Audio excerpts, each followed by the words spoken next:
Treehouse number 8, Midnight on the Moon by Mary Pope Osborne.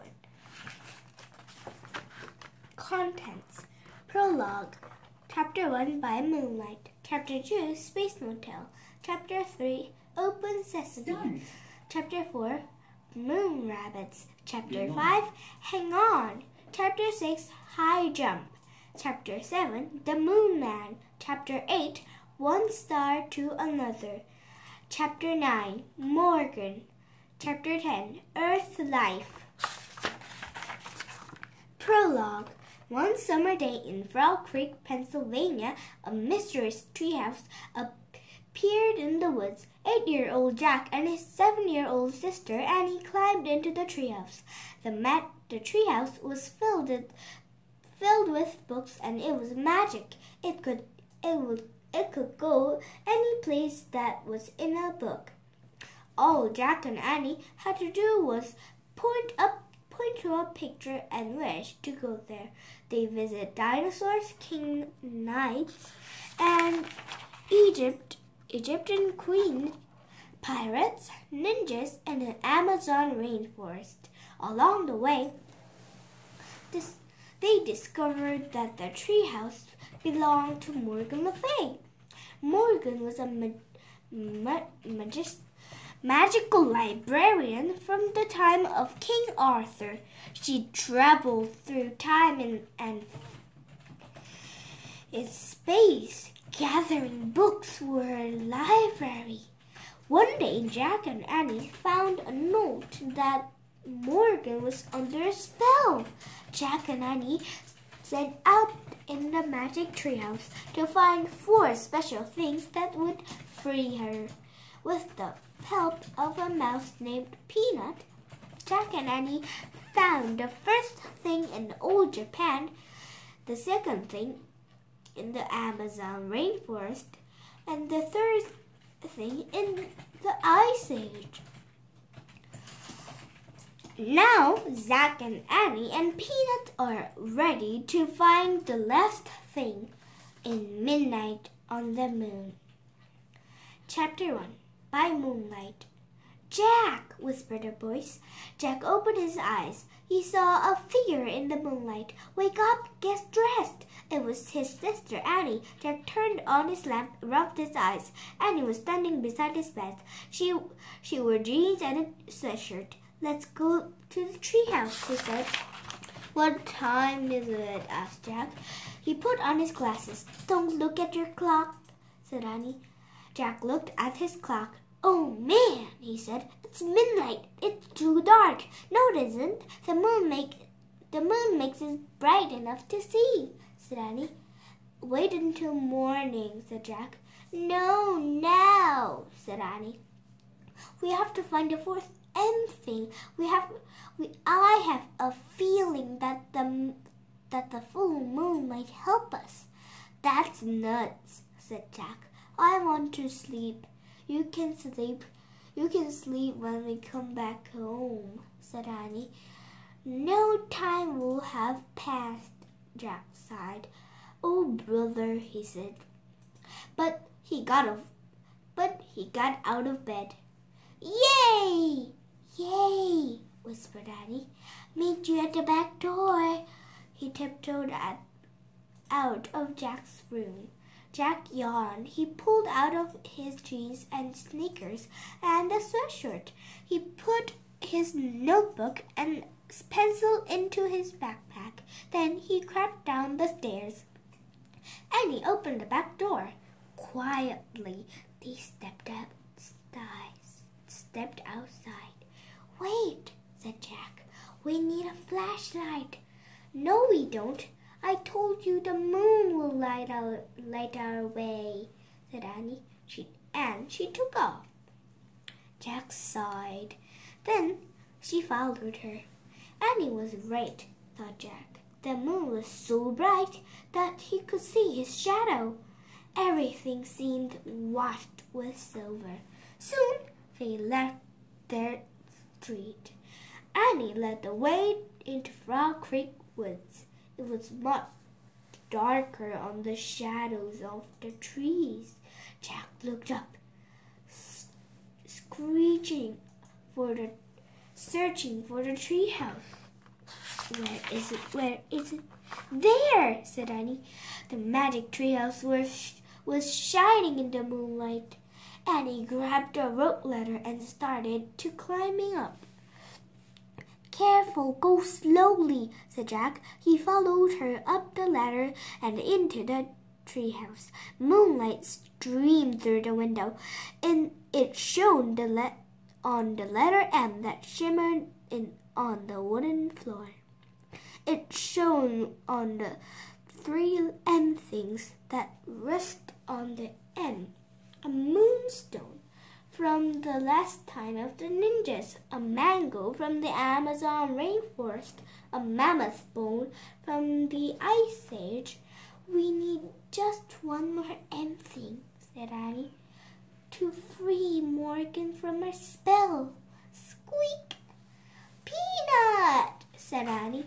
In the dim light, Jack saw a teeny tiny mouse. She sat on an open book. You didn't expect to see us this late, did you? Said Annie.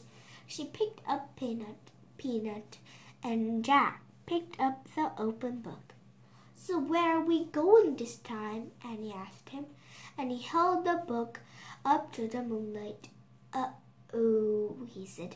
I knew we should have brought the flashlight. I can't read a thing. He could make our drag lines and shadowy pictures, but he couldn't read a word. Look at the cover, said Annie. The letters were bigger on the cover. Jack squinted at them. It's called Hello, Moon, he said. Annie gasped. We're going to the moon? Of course not, said Jack. It's impossible to go to the moon without tons of equipment. Why? There's no air. We couldn't breathe. Not only that, we'd boil to death if it's day or freeze to death if it's night. Yikes, said Annie. So where do you think we are going? Maybe a place where people train to be astronauts, said Jack. That sounds great, said Annie. Yeah, said Jack. He'd always wanted to meet astronauts and space scientists. So, say the wish, said Annie. Jack opened the book again. She pointed to a picture of a dome-shaped sculpture. I wish we could go there, she said. The wind started to blow. The treehouse started to spin. It spun faster and faster and faster. Then everything was silent, absolutely silent, as quiet, as still, as silent could be. Chapter 2, Space Motel. Jack opened his eyes. He looked out the window. The treehouse had landed inside a large white room. What kind of training place is this? Asked Danny. I don't know, said Jack. The room was round. It has no windows. It had white floors and a curved wall lit by bright lights.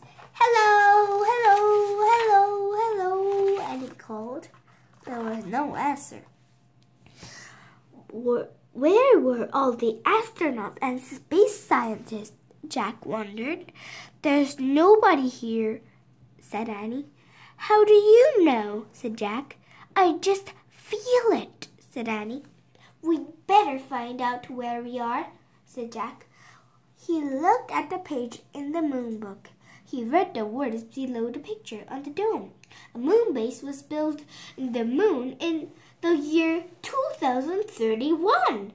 The top of the dome slides open to let spacecraft enter and leave. Oh, man, Jack whispered. What's wrong? Said Annie. Jack's heart pounded with excitement. He could hardly speak. "We've landed inside a moon base," he said. "So?" said Annie. "So the moon base is on the moon," said Jack. Annie's eyes widened. "We're on the moon?" she asked.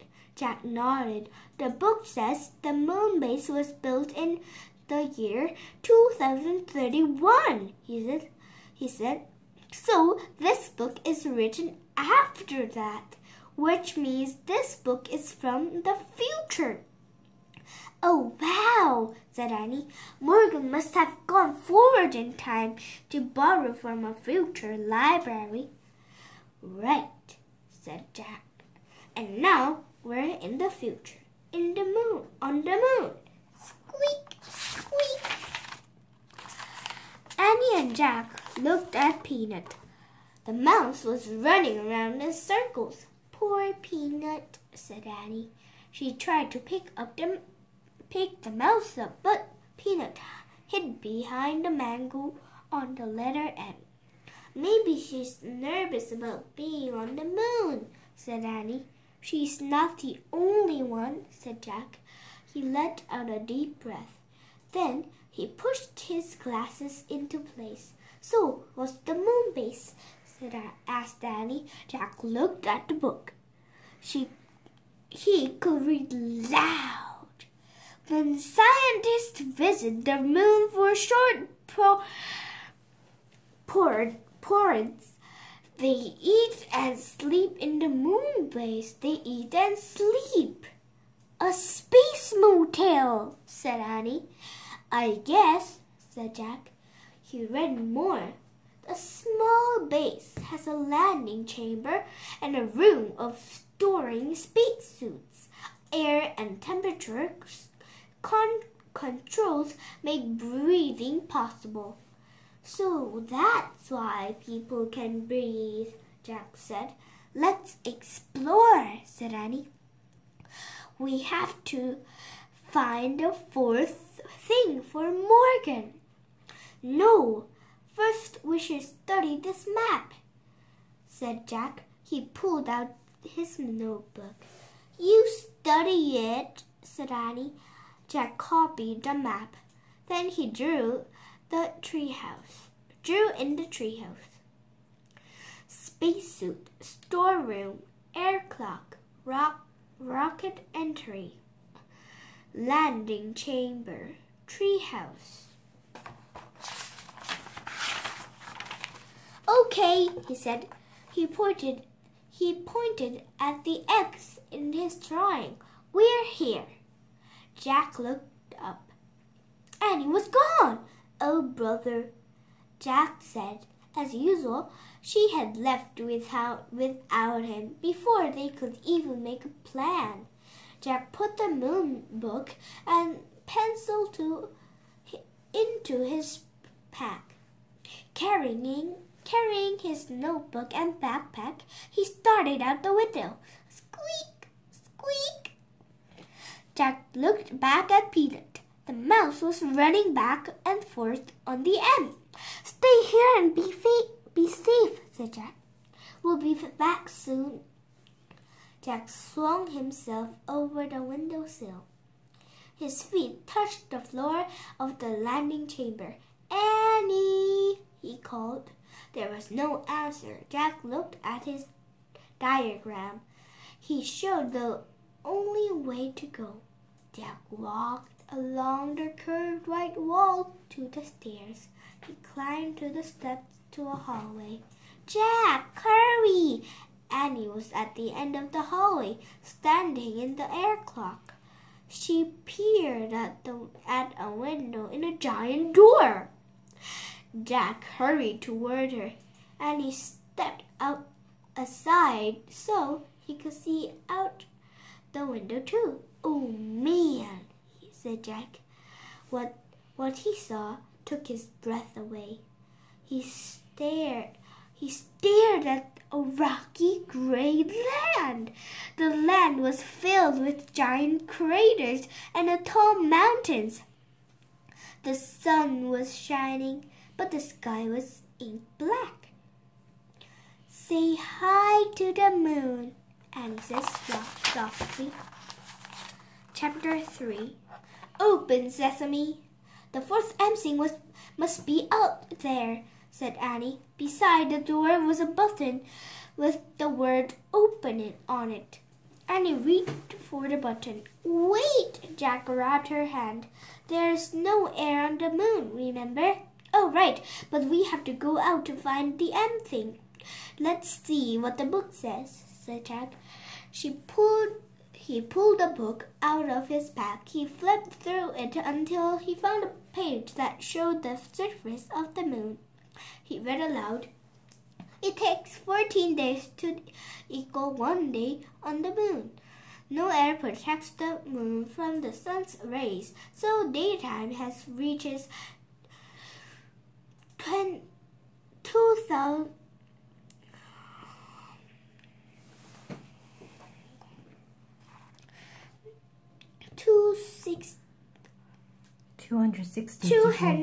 260 degrees. Jack looked at Annie. I told you our blood will boil if we went out there, he said.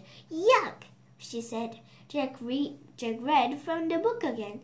Moon scientists wear spacesuits which have controls to keep them from getting too hot or too cold. They have things which provide air for 2 hours. Where do we get spacesuits? Asked Annie. She looked around, then darted back down the hall. Maybe there? Jack was studying his map. Let's try the spacesuit storeroom. Don't look at the map, said Annie. Look at the real room. Jack glanced up. Annie was peering through a doorway of the hall. There's a ton of space stuff in here, she said. Jack went to look. Bulky white suits hanging from hangers, air tanks, helmets, gloves, and boots sat in neat rows of shelves. Wow, it's like an armor room in a castle, said Jack. Yeah, with huge armor, said Annie. Let's pick out the smallest stuff, said Jack. The suits can go over our clothes. Annie found the smallest white suit, and Jack found the next smallest. They stepped into them. Then Annie locked Jack's air tank into place. Thanks, he said, and he did the same for her. Thanks, she said. Gloves, said Jack. And he and Annie pulled on white gloves. Boots, said Annie. They each pulled on a pair of huge white boots. Helmets, said Jack. He reached for a helmet. Wow, they're pretty light, he said. I thought they'd be like knight's helmets. Jack and Annie put the helmets on. They looked each other's into place. I can't move my hand right or left, said Annie. Me either, said Jack. Let's try walking. Jack and Annie moved clumsily around the room. Jack felt like a fat snowman. Close your visor, said Annie. They both closed their see-through visors. Cool air filled Jack's helmet.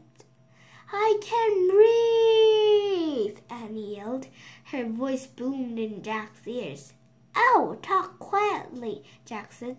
We have two-way radios inside our helmets. Sorry, whispered Annie. Jack put the moon book back in his pack. Pack. Then he slung the pack over his shoulder. Okay, he said. Remember, we only have 2 hours of air in our tanks. So we need to find the fourth MC really fast. I hope we can find it, said Annie. Me too, said Jack. We knew they could go home until they did. Let's go, said Annie. She gave Jack a little push. Watch it, no goofing off, he said. You don't want to fall over in these suits. Just go, said Annie. She pushed him out of the room. He walked back to the airlock. Ready? Said Annie. Open sesame! He pressed the open button. The door slowly slid closed behind them. A door opened in front of them, and Jack and Annie stepped out onto the moon. Chapter 4. Moon Rabbits. Oh, wow, said Annie. She took a step forward, but Jack stood frozen. He wanted to get a good look at everything first. He stared at the ground. He was standing in a layer of gray dust, as fine as powder. Footprints were everywhere. Jack wondered who had made them. Jack reached into his pack for the moon book. To his surprise, it was as light as a feather. He found a picture of footprints on the moon. He read, "The moon has no rain or wind to blow the dust around, so footprints will never wear away naturally, not even a billion years." Oh man, Jack said. The moon was the stillest place he had ever been. It was as still as a picture, and its stillness would never ever end. Jack stared at the ink blank sky. A lovely blue and white ball glowed far away. Earth. For the first time, it really hit Jack. Then they were in outer space. Look, Annie cried, laughing. She bounded past Jack, almost flying through the air. She landed on her feet. Then she jumped again. "I'm a moon rabbit," she called. Jack laughed. How does she do that? She wondered. He turned a page and read, "A person weighs less a moon because of the moon's low gravity and lack of air. If you weigh 60 pounds on Earth, you could weigh 10 pounds on the moon." Don't just stand there reading, said Annie, grabbing the book from Jack's gloved hand. She tossed it into space. It flew far away. Jack stared after it. He bounded up and down. Boing, boing, boing. Now he felt as light as a feather. "Look," he called to Annie. "I'm a moon rabbit too." Where Jack boots hit the ground, moon dust gracefully sprayed into space. The book had landed at the edge of a shallow crater, but when Jack reached it, he tried to stop, but his foot slipped. He fell right over and lay on his side. He tried to stand, but he was off balance.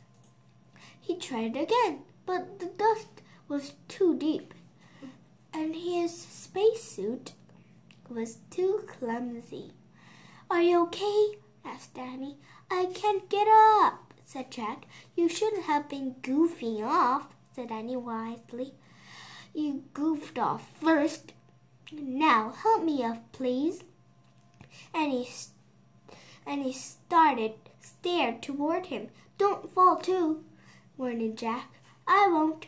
and he moved very slowly. He half floated, half walked. "Give me your hand," she said. Annie grabbed Jack's hand. She pressed her foot against his and pulled him up. "Thanks," he said. "No problemo," she said. "It was easy. You were really right." "Thank goodness," said Jack. "It's impossible to get up alone." She picked up the moon book. It was covered with dust. She brushed it up. "Oh, wow, look," said Annie. She took at the edge of the crater. "What is it?" said Jack. "A moon buggy," she said. The buggy was parked in a crater. It had 4 huge wheels. "Let's go for a ride," said Annie. "We can't," said Jack. "We just have 2 hours for our tanks, remember?" I bet I will find the M thing faster if we take the moon buggy." And he bounded into the crater. "But we can't drive," said Jack. "I bet I can drive this," said Annie. "It looks easy. Come on." She jumped into the driver's seat. "But you don't have a license," said Jack. "Who cares?" said Jack. "There aren't any roads on the moon, or spotlights, or policemen either." She was right, Jack thought. "Now go slow," he said. And he climbed in beside her. And he pushed a button labeled "On." The moon buggy lurched backward. "Yikes," said Annie. "Step on the brake," said Jack. Annie pressed a pedal on the floor. The buggy stopped with a jerk. "Phew," he said. "It must be nervous," said Jack. "Let me study this." But before he could study anything, Annie pushed another button. The buggy tiddled back. Its front wheels started to rise into the air. "Let me out of here," said Jack. And he pushed more buttons. The buggy's front wheels landed back on the ground, and the buggy leaped forward. "Slower," said Jack. "I can't," said Annie. "I don't know how." And he steered the buggy over the tracks on the ground. The wide wheels kept it from sinking into the deep dust. "Careful," said Jack. The buggy zoomed out of the crater. Gray clouds of dust rose behind of them as they took off across the moon. Chapter 5. Hang on! And he drove the moon buggy up over bumps and hollows. It bugged like a bronco. "I'm going through there." She pointed to an opening between 2 mountains.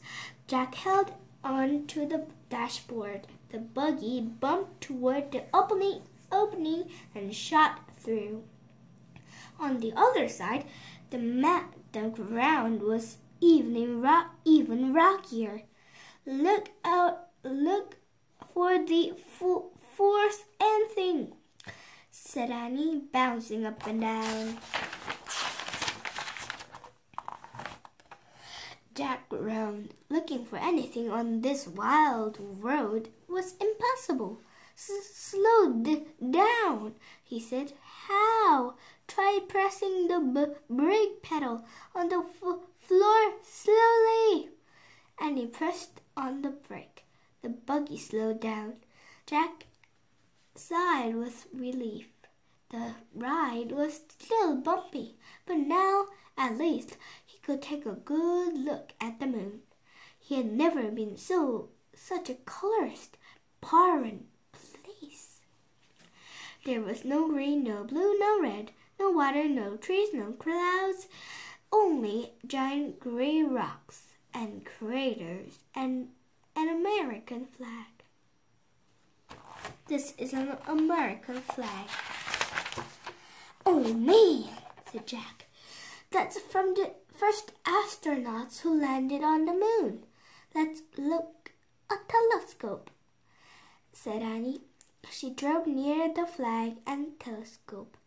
Then she put her foot on the flag until the buggy stopped. She pressed the button that said off. Then she and Jack hopped out. They took slow, giant steps to the site of the first moon landing. Beside the flag was a sign, and he read it loud. Here, men from the planet Earth first set foot upon the moon, July 1969 AD. We came in peace for all mankind. That's a good message, said Jack. He handed the moon book to Annie. Then he took out his notebook and pencil to copy the sign. Let's leave our own message, said Annie. What should we say? Said Jack. The same thing, said Annie, but say we are the first kids. Jack turned to a new page in his notebook. In big letters he wrote their message. Now we have to sign it, Annie said. Jack signed his name and he passed the notebook and pencil to Annie. Annie signed her name and passed the notebook back. Jack tore out the piece of paper. He put it by the flag. Today, the first kids from the planet Earth came to the moon. We came in peace for all children. Jack, Annie. No wind would ever blow the message away. No rain would never ever fall on it. It would be there forever unless someone moved it. Thinking forever made Jack feel dizzy. He shook his head to clear his thoughts. Then he remembered the time. Had 2 hours passed yesterday. I wish I had a watch, he said, standing up. I might be running out of time. Oh, well, a moon man, said Annie. What? Jack turned to look at her. She was staring through the telescope. Jack walked over to the telescope. Annie stepped in aside so he could look too. Jack gasped. In the distance, something was flying above the ground. It looked like a giant man in a spacesuit. Chapter 6.